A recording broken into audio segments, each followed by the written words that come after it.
ഇന്നത്തെ ദിവസത്തിന്റെ പ്രത്യേകത എന്താണെന്ന്? ഇന്ന് എന്റെ ചിന്നമാമന്റെ പിറന്നാളാണ്. ചിന്നമാമ ആരാന്നറിയോ? എന്റെ മുത്തമാമ. അപ്പൊ നിന്റെ മുത്തമാമക്ക് ഇപ്പൊ എത്ര വയസ്സായി? അമ്മാമയ്ക്ക് ഇപ്പൊ 90 വയസ്സായി. ചില്ലറക്കാരിയല്ലല്ലോ നിന്റെ മുത്തിയമാമ. അതെ അതെ, ആളൊരു ജഗതില്ലാടിയാ. നിനക്കറിയോ, ഇന്ത്യക്ക് സ്വാതന്ത്ര്യം കിട്ടുന്നതിന് മുൻപ് 1935 മെയ് 25 എന്റെ അമ്മാമ ജനിച്ചത്. ആളപ്പോ ഒരു പോരാളി തന്നെയാണല്ലോ. അല്ല, എവിടെയാ ജനിച്ചത് നിന്റെ മുത്തമ്മാമ?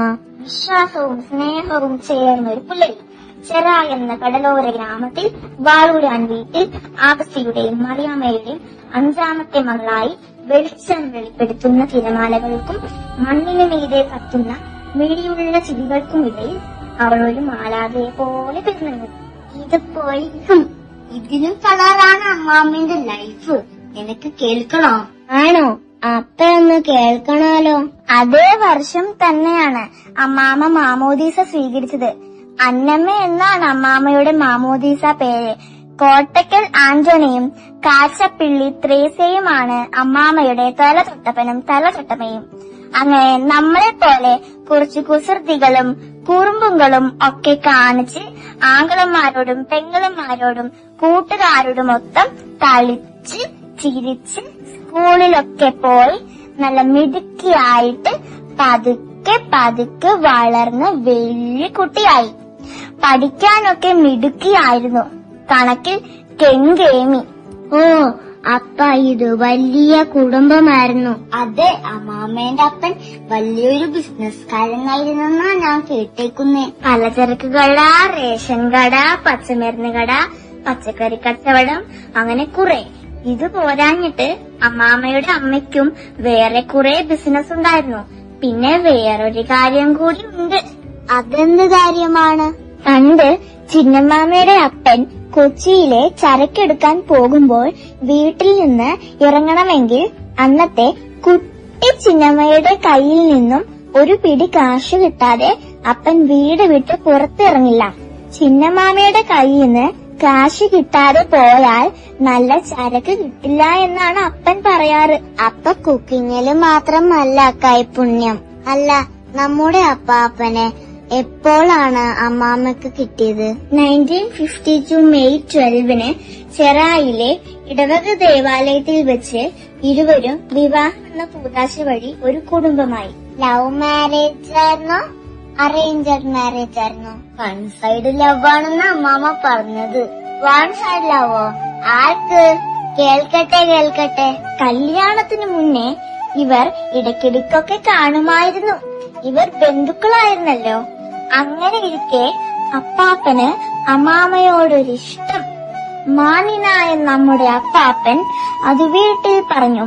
പക്ഷേ അമ്മാമ്മയുടെ ആങ്ങള വില്ലനായി, നടക്കില്ല എന്ന് പറഞ്ഞു. പാവം നമ്മുടെ അപ്പാപ്പൻ സങ്കടം സഹിക്കാനാവാതെ നാട് വിട്ടു. അപ്പാപ്പന്റെ ആ സ്നേഹത്തിന് മുന്നിൽ പിന്നെ ആർക്കും നോ പറയാൻ പറ്റില്ല. അമ്പട കള്ള, അപ്പാപ്പനാള് കൊള്ളാല. പിന്നെ അപ്പാപ്പന് തെറ്റ് പറയാൻ പറ്റുമോ? അത്രയ്ക്ക് സുന്ദരിയായിരുന്നില്ലേ നമ്മുടെ അമ്മാമ്മ? അതിനിപ്പ എന്താ മോശം? അപ്പൊ അന്നത്തെ കാര്യം പിന്നെ പറയണോ? കല്യാണം കഴിഞ്ഞ് അന്തോണിപ്പാപ്പനും അന്തോണിപ്പാപ്പന്റെ അപ്പനും കൂടി ഒരു കോമ്പറ്റീഷൻ ആയിരുന്നു. എന്ത് കോമ്പറ്റീഷൻ? പിള്ളേരുണ്ടാക്കുന്ന കോമ്പറ്റീഷൻ. എന്നിട്ട് ആര് ജയിച്ചു? അത് അന്തോണിപ്പാപ്പന്റെ അപ്പൻ ജയിച്ചു. 2 കുട്ടിയിലും കൂടി 17 പിള്ളേര്. എന്റെ അമ്മോ, അത് കൊള്ളാലോ. അതോ, ഇവരെ മുഴുവനും നോക്കിയത് നമ്മുടെ അമ്മാമ്മയല്ലേ, അതും 17ാം വയസ്സിൽ. അതിനൊരു ക്രെഡിറ്റ് കൊടുക്കണ്ടേ? അപ്പൊ നമ്മുടെ അപ്പാപ്പനും അമ്മാമ്മയ്ക്കും എത്ര പിള്ളേരുണ്ടായി? അവരുടെ സ്നേഹത്തിന്റെ പൂർണ്ണതയിൽ അവർക്ക് 7 മക്കളുണ്ടായി. 3 ആൺമക്കളും 4 പെൺമക്കളും.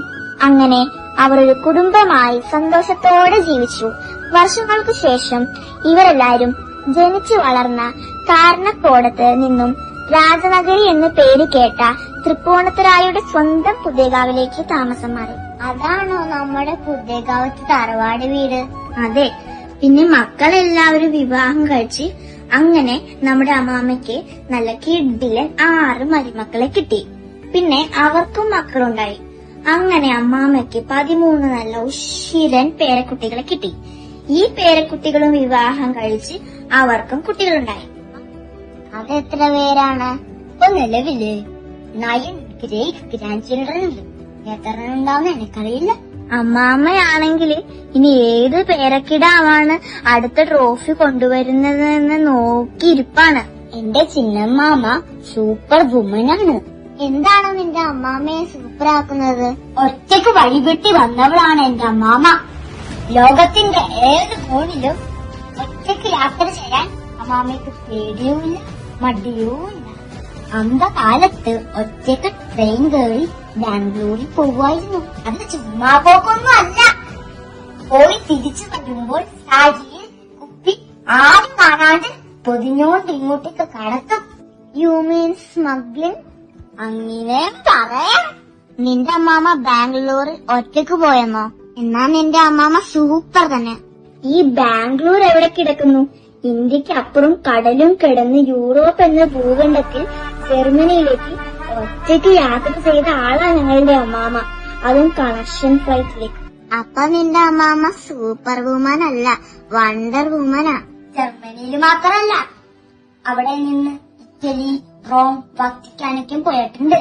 വേറെ എന്തൊക്കെയുണ്ട് നിന്റെ അമ്മാമ്മയുടെ കഴിവുകൾ? ഒറ്റ വാക്കിൽ പറഞ്ഞാൽ പാചകറാണി. നിനക്ക് ഏത് വേണം? ഇവിടെ ഏത് വിഭവവും എടുക്കും, അതിന്റെ തനത് രുചിയിൽ. പോരാത്തതിന് സ്വന്തം